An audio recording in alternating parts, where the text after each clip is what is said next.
Hello everyone, welcome to my YouTube channel Ankur educational fact. कैसे हैं आप सभी? आशा करता हूं अच्छे होंगे।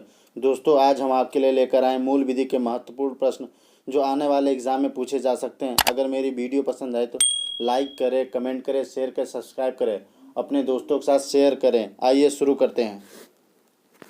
प्रश्न नंबर पहला, अतिरिक्त पुलिस अधिकारी की प्रतिनियुक्ति किस धारा के अंतर्गत की जाती है? ऑप्शन ए धारा 14, बी धारा 13, सी धारा 15, डी धारा 16।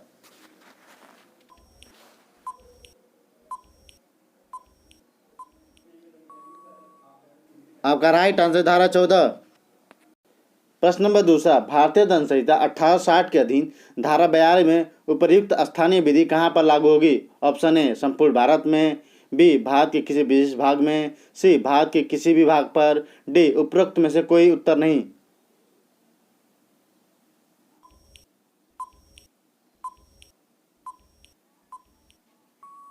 आपका राइट आंसर है भारत के किसी विशिष्ट भाग पर। प्रश्न नंबर तीसरा, महानिरीक्षक को नियम बनाने की शक्ति प्रावधान है? ऑप्शन ए धारा 12, बी धारा 11, सी धारा 15, डी धारा 16।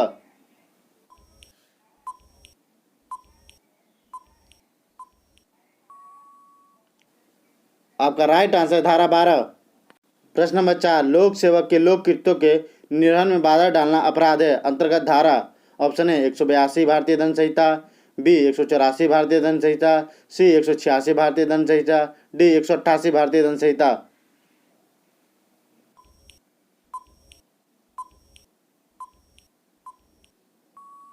आपका राइट आंसर है 186 भारतीय दंड संहिता। प्रश्न नंबर 5, पुलिस अधिनियम 1861 को गवर्नर जनरल की अनुमति प्राप्त हुई? Option A 1861, B 1862, C 1863, D 1864।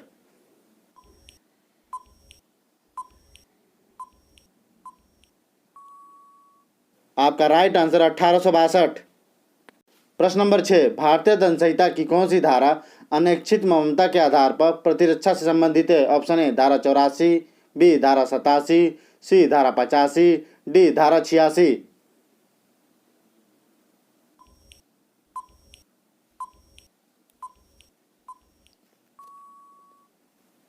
आपका राइट आंसर धारा 85।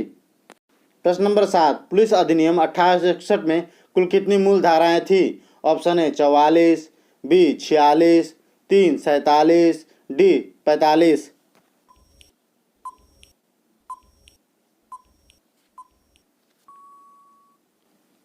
आपका राइट आंसर है 47। प्रश्न नंबर 8, कोई व्यक्ति एक ही अपराध के लिए दो बार दंडित न किया जाएगा, यह स्पष्ट प्रावधान है? ऑप्शन ए धारा 37 के अंतर्गत, बी धारा 36 के परंतुक के अंतर्गत, सी धारा 38 के अंतर्गत, डी धारा 35 के अंतर्गत।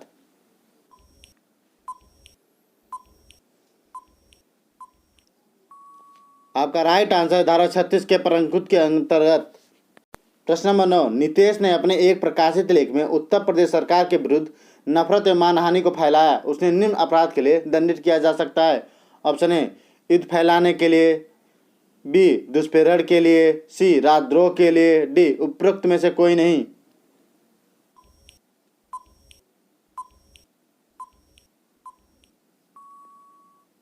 आपका राइट आंसर है राजद्रोह के लिए। प्रश्न नंबर 10, निम्न में से भारतीय दंड संहिता की कौन सी धारा दंगा की परिभाषित करता है? ऑप्शन ए धारा 159, बी धारा 160, सी धारा 161, डी धारा 148।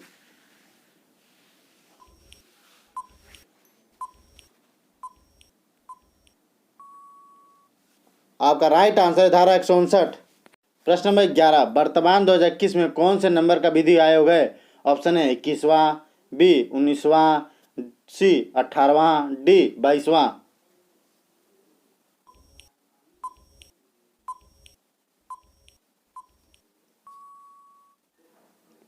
आपका राइट आंसर 22वां। प्रश्न नंबर 12, आईपीसी के कानूनों में दंडों में बदलाव करने की शक्ति किसके पास है?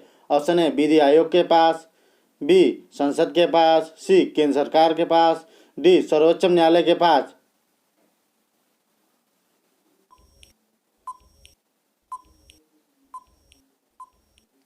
आपका राइट आंसर है विधि आयोग के पास।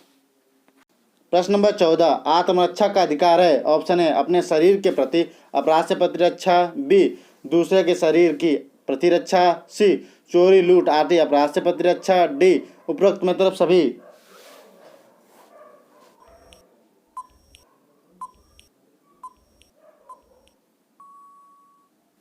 आपका राइट आंसर उपरोक्त सभी।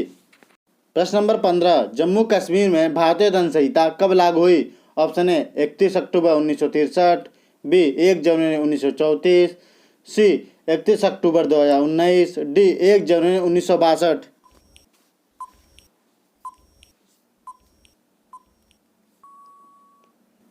आपका राइट आंसर 31 अक्टूबर 2019। प्रश्न नंबर 16, सशस्त्र पुलिस किसके अधीन होती है। ऑप्शन है अधीक्षक, बी महानिरीक्षक, सी उप महानिरीक्षक, डी जिला मजिस्ट्रेट।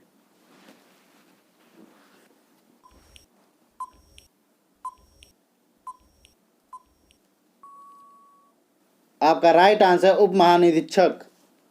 प्रश्न नंबर 17, भारतीय दंड संहिता की किस धारा में फिरौती के लिए अव्याहरण का बंद है। ऑप्शन है धारा 364, बी धारा 362, सी धारा 367 क, डी धारा 364 क।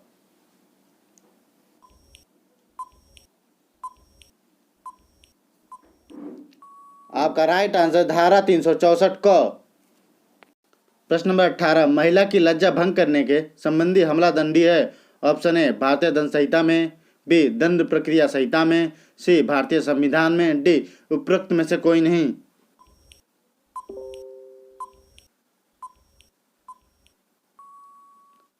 आपका राइट आंसर भारतीय दंड संहिता में। प्रश्न नंबर 19, निम्नलिखित में से किस राज्य में आईपीसी 1963 में लागू हुई। ऑप्शन है उपरोक्त सभी, बी गोवा, सी दमन दीव, डी पांडुचेरी।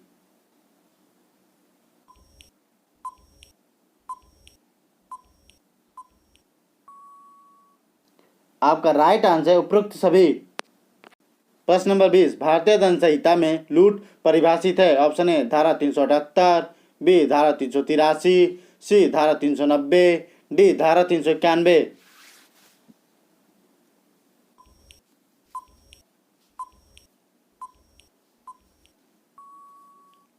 आपका राइट आंसर धारा 390।